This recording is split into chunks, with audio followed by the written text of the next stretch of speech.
नमस्कार मंडळी. जेव्हा एखाद्या रुग्णाचा मृत्यू होतो तेव्हा दुःखी कुटुंबीय कधीकधी डॉक्टरांवर हल्ला करतात किंवा हॉस्पिटलची तोडफोड करतात. पण तुम्हाला माहीत आहे का की डॉक्टरांवर हल्ला करणं हा एक अजामीनपात्र गुन्हा आहे. आज आपण आपल्या वैद्यकीय नायकांना संरक्षण देणाऱ्या कठोर कायद्यांवर एक नजर टाकणार आहोत. खरं तर ही एक खूप दुःखद गोष्ट आहे की अनेकदा जेव्हा उपचार यशस्वी होत नाहीत तेव्हा डॉक्टरांना जबाबदार धरलं जातं. त्यांना अक्षरशः पंचिंग बॅग बनवलं जातं आणि जमाव त्यांच्यावर हल्ला करतो. पण एक गोष्ट लक्षात घ्या, भावनिक उद्रेक झाला म्हणून काही कोणी गुन्हेगारी हिंसाचाराचं समर्थन करू शकत नाही. आपले जे सामान्य कायदे आहेत ना, म्हणजे IPC, ते अशा जमावाला रोखायला कुठेतरी कमी पडत होते. आणि म्हणूनच आपल्या डॉक्टर्स आणि आरोग्य कर्मचाऱ्यांच्या संरक्षणासाठी काहीतरी विशेष, काहीतरी अधिक मजबूत कायद्यांची गरज होती. चला तर मग बघूया हे कायदे आहेत तरी कोणते. ओके, तर सगळ्यात आधी आपण आपल्या राज्याच्या कायद्याबद्दल बोलूया. आणि हो, जे कोणी महाराष्ट्रात कायद्याचा अभ्यास करतायत किंवा वकिली करतायत त्यांनी तर ह्या कायद्याकडे विशेष लक्ष द्या.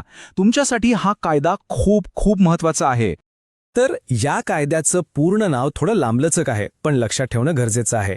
तो आहे Maharashtra medicare service persons and medicare service institutions prevention of violence and damage or loss to property act 2010. हो, मला माहीत आहे नाव मोठं आहे, पण परीक्षेच्या दृष्टीने आणि कायदेशीर अचूकतेसाठी हे नाव पाठच असायला हवं. आता या कायद्यातली कलम 4 शिक्षेबद्दल बोलतेय. आणि ही शिक्षा अजिबात साधीसुधी नाहीये. जर कोणी डॉक्टर किंवा नर्सवर हल्ला केला किंवा हॉस्पिटलमध्ये तोडफोड केली तर त्याला 3 वर्षांपर्यंत तुरुंगवास आणि 50,000 रुपयांपर्यंतचा दंड होऊ शकतो. लक्षात घ्या, हा काही साधा गुन्हा नाहीये. आणि थांबा, इतकंच नाही, कलम 5 तर या कायद्याला आणखीनच कडक बनवतं. या कलमानुसार हा गुन्हा कॉग्निझेबल आणि नॉन बेलेबल आहे. आता याचा अर्थ काय? सोप्या भाषेत सांगायचं तर कॉग्निझेबल म्हणजे पोलीस तुम्हाला अटक करण्यासाठी वॉरंटची वाट बघणार नाहीत, ते थेट अटक करू शकतात. आणि नॉन बेलेबल म्हणजे जामीन मिळणं जवळजवळ अशक्य असतं. म्हणजे बघा, एकदा अडकलात की सुटका होणं खूप कठीण आहे.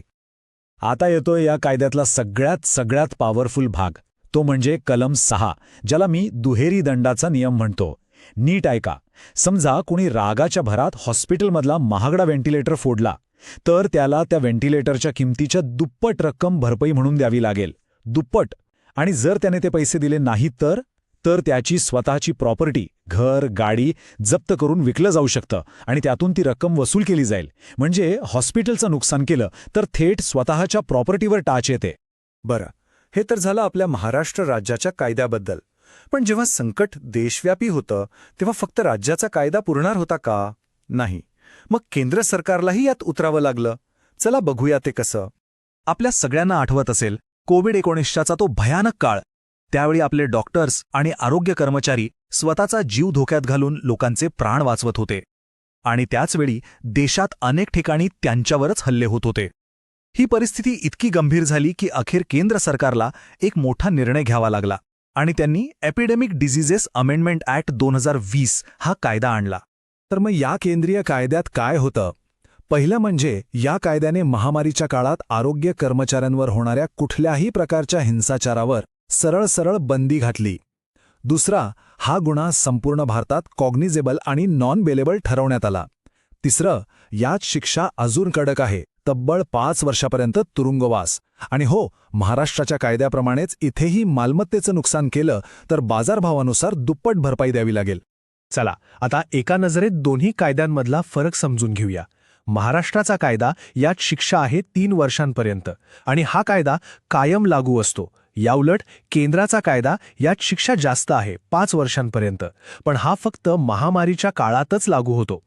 पण एक गोष्ट दोन्हीकडे कॉमन आहे आणि ती म्हणजे नुकसानीची दुप्पट भरपाई. हा नियम दोन्ही कायद्यांमध्ये आहे. तर मग या सगळ्या कायद्यांमधून आपल्याला काय शिकायला मिळतं? याचा संदेश अगदी सरळ आणि स्पष्ट आहे. एक गोष्ट लक्षात ठेवा, आपल्या भावनांना स्वतःला तुरुंगात पाठवू देऊ नका. कारण कायदा आपलं कर्तव्य बजावणाऱ्या वैद्यकीय व्यावसायिकांसाठी एका पोलादी ढालीसारखा उभा आहे. डॉक्टर जीव वाचवतात आणि कायद्याने त्यांचं संरक्षण केलंच पाहिजे. हा व्हिडिओ शेअर करून लोकांमध्ये जागरूकता पसरवा. आपण दिवाणी कायदे आणि संरक्षणात्मक कायदे पाहिले आहेत, पण जर एखाद्या डॉक्टरचा निष्काळजीपणा इतका भयंकर असेल की तो गुन्हा ठरेल, तर काय? डॉक्टर तुरुंगात जाऊ शकतात का? याच प्रश्नाचं उत्तर जाणून घेण्यासाठी स्क्रीनवर दिसणाऱ्या व्हिडिओवर क्लिक करा, ज्यात आपण नवीन BNS 2023 अंतर्गत फौजदारी उपायांवर चर्चा करणार आहोत. आणि हो, अशाच कायदेशीर माहितीसाठी सबस्क्राईब करायला विसरू नका.